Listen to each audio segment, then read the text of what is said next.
Good morning বন্ধুরা, সবাই কেমন আছো? আশা করি খুব ভালো আছো। আর দেখো, আজকে একটা সুন্দর সকালে আমার গোপাল সোনাকে দিয়ে আমার ব্লগটা আমি শুরু করে দিলাম। আর বন্ধুরা, আমিও ভালো আছি আর মিমি সোনাও ভালো আছে। তো চলো আজকের ব্লগটা শুরু করি। দেখো, সকালবেলা গোপাল সোনাকে সেবা দিয়ে আমি আমার কাজে চলে এসেছি। আর রোজ রোজ এই একই কাজ, একই সব কিছু করতে করতে আমি বোর হয়ে যাচ্ছি। আর ভালো লাগছে না। এই সংসারের কাজ ছেড়ে মনে হচ্ছে যেন অন্য কোথাও একটু ঘুরে আসি। আর পারছি না এই সংসারের ভার সামলাতে, কারণ রোজের রোজ একই কাজ, একই রান্না। আর নিজের হাতে রান্না খেতে আমার একটু আর ভালো লাগছে না। আর দেখো, আজকে একটু মাশরুম নিয়ে আসা হয়েছে, সেই মাশরুমটা একটু তরকারি করব আর একটু ভাজা করব। আলু দিয়ে একটু মাশরুম দিয়ে তরকারি করে নেব আর একটু ভাজা করে নেব। আর এই দেখো, আমি কড়াইতে তেল দিয়ে দিয়েছি, তেল দিয়ে মাশরুমটা ভেজে নেব। আর বন্ধুরা, এই নিত্য কাজ করতে করতে একটা টাইম না, সত্যি যেন মনে হয় সব কিছু ছেড়ে ছুড়ে দিয়ে আমি পালিয়ে যাই। সত্যি বলছি, আর ভালো লাগছে না। এই সংসারের কাজ, সংসারের চাপ, সংসারের চিন্তা, সব সব সময় সংসার সংসার করে যেন মাথা পাগল হয়ে যাচ্ছে। আর পাচ্ছি না বন্ধুরা। আর এই এই জীবন যে মানে কি বলবো, কি যে কষ্টের। সে যে হাউসওয়াইফ সেই জানে যে প্রত্যেক দিন এই একঘেয়েমি কাজ করা যে কি অসহ্যর ব্যাপার, সেটা কেউ বুঝবে না। তো সারাদিনের মধ্যে একবারও যদি বাইরে বেরোতে পারি, তো সেটাকেই মনে হয় যেন সত্যি জেলখানা থেকে বেরোলাম।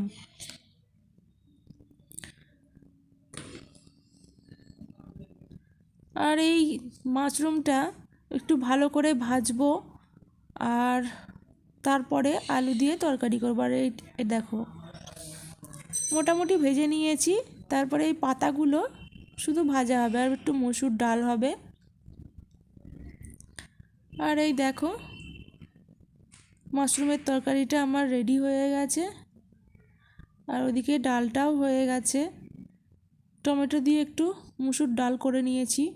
তো টমেটো দিয়ে ডাল তোমরা কে কে করো বাড়িতে আমাকে একটু জানিও। দেখো, শিম আলুর তরকারি করে নিয়েছি। আর এত এত রান্না করি, তাও আমাকে শুনতে হয় যে আমি কি করি, ওই তো শুধু রান্না করি। দেখো, হাতটা কেটে গেল। তো শিমগুলো কাটা ছিল না, তাড়াতাড়ি করে কাটতে গেছি আর হাতটা কেটে চলে গেছে। মানে কাটতে গিয়ে লাগিনি, ছুরিটাই অসাবধানে হাতটা লেগে গেছে। তারপরে বাসন টাসন সব ধুয়ে নিয়ে স্নান টান করে ফুল তুলতে চলে যাচ্ছি। আর গোপাল সোনাকে সেবা দিয়েছি সকালে, আর এমনি ঘরের ঠাকুরগুলোকে এবার দেব। তো চলো, ফুল তোলা হয়ে গেছে আর অনেকটাই ফুল পেয়েছি। আর এরপর দেখো, টিফিন করে নিলাম। আর মিমি দেখো কি নাচছে, দেখো প্রচণ্ড মজা করে, প্রচণ্ড মজা করে। একটু গান পেলেই নাচতে শুরু করে দেয়। আর এই বয়সটা মজা করারই বয়স, এটা আমাদেরও ছিল। কিন্তু এরপরে যখনই বড় হবো, তখন ভাবতাম যে কবে বড় হবো, কিন্তু এখন বড় হয়ে বুঝছি ছোট জীবনটাই ভালো ছিল। আরে দেখো, মিমি গোপালকে স্নান করিয়ে দিল।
জানিও প্লিজ, একটা লাইক দিয়ে ভিডিওটা দেখো বন্ধুরা, প্লিজ প্লিজ প্লিজ, এটুকুই তোমাদের কাছে চাওয়া। আর এই দেখো আমি এখন পকোড়া ভেজে নিচ্ছি মুড়ি খাবো বলে, তাদের ভিডিওটা এটুকুই, টাটা।